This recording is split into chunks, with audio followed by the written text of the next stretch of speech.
have these sort of animations that kind of come up, which is, you know, pretty nice. It's smooth. It's not too bad. When you touch the home button, if you're in an app, let's say you're in Yelp, you will actually end up going back out to that folder, and then tapping the home button again brings you back out. We have what's new, Control Center is new. So now you have these quick access buttons, also a brightness toggle, your iTunes playlist if you're playing anything on iTunes, or even in Songza, RDO, things like that. Of course, AirDrop is new, AirPlay has been there, and then quick toggles for flashlight.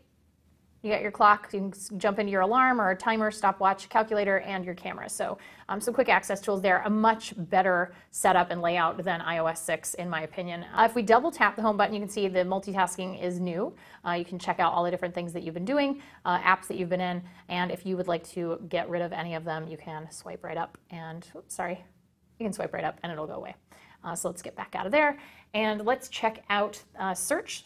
So search now no longer on the side of the phone. We've gone over some of this in our original iOS 7 tour, but just wanted to recap just in case you forgot about it. So now search is up there, and you can search your whole iPhone for anything that you've been looking for. And of course, your notification shade comes right down. Comes right down from the top of your screen, and you don't have to worry about having to like swipe over to other screens, things like that.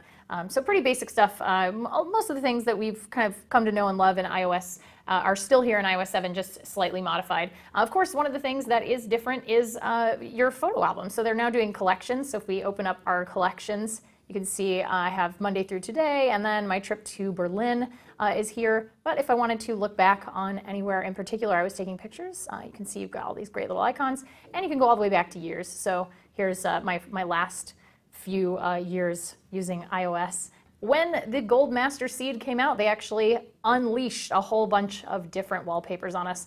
So let's check out the different wallpapers, shall we? So now in your stills, there are some new pictures here. These are kind of new. There's some colorful stuff happening, and then of course your gradients, different pictures in nature, which Apple always likes to have. I'm pretty fond of that. It's very brightly colored, matches the outside of my phone. If I wanted to look at the dynamic ones, before there only used to be two. There used to be this one right here, this blue, and this sort of gray down here. And now they have ones to match the iPhone 5C. So if you wanted to have these sort of dynamic wallpapers, and wow, that is extremely bright and yellow. You could do that if you wanted to, and you can see, of course, these actually move based on your movement. So if you wanted to just check out those, it's kind of fun. I prefer still wallpapers. So let's check out some of the ringtones and alert tones that have been added in this Gold Master.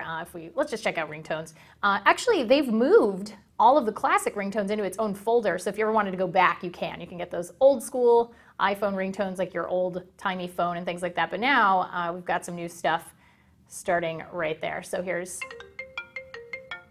very kind of news-like.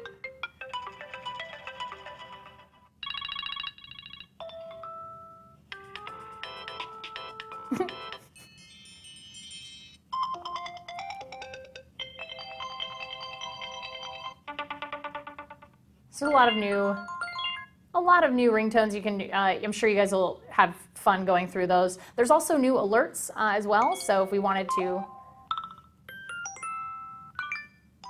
check out some of those, that's what they sound like. Again, they have a classic folder, so you can access anything that you might want or that you're used to from your previous build of iOS. But new stuff in here, which is like kind of fun. I always like looking at all the new ways to customize your phone, which is always cool. And as Android lovers know, it's always fun to customize your phone. So, so let's check out some more stuff. One of the things that is very interesting is when the beta came out in Safari, in your options, you had the option of using Keychain, which is Apple's sort of new kind of password, LastPass, 1Password password manager. That's actually not here anymore. You can't use that. However, when you go to change your passcode for your device, it actually tells you, do you want to change your passcode for Keychain? So it's definitely still there in the architecture, but it's not present in the front, in what you're seeing on the user interface.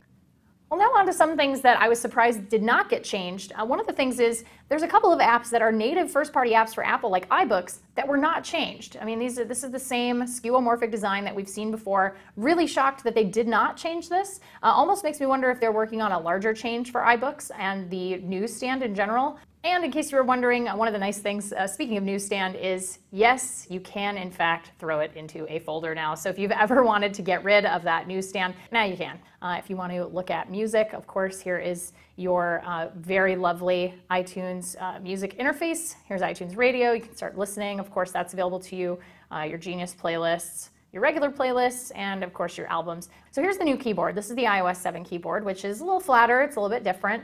Obviously, something that is not too different from the previous version, but definitely a design change. So we're looking at this in Safari. So they have changed it for their native apps, but it looks like it's up to the developer to implement, because if you go into something like Google+, it's actually going to end up being the regular keyboard. So here it is.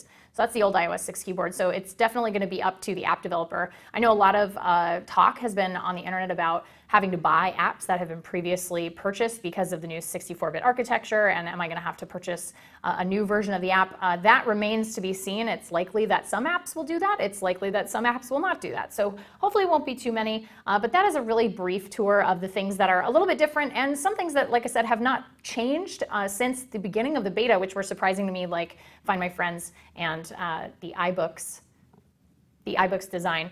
But that's it for iOS 7 Gold Master Seed. If you guys are picking this up next week, if you're buying a new iPhone, let me know in the comments. If you are tired of hearing about iOS 7, also let us know in the comments. That's it for iOS 7 Gold Master Seed, and we'll see you in the next video. Bye, guys.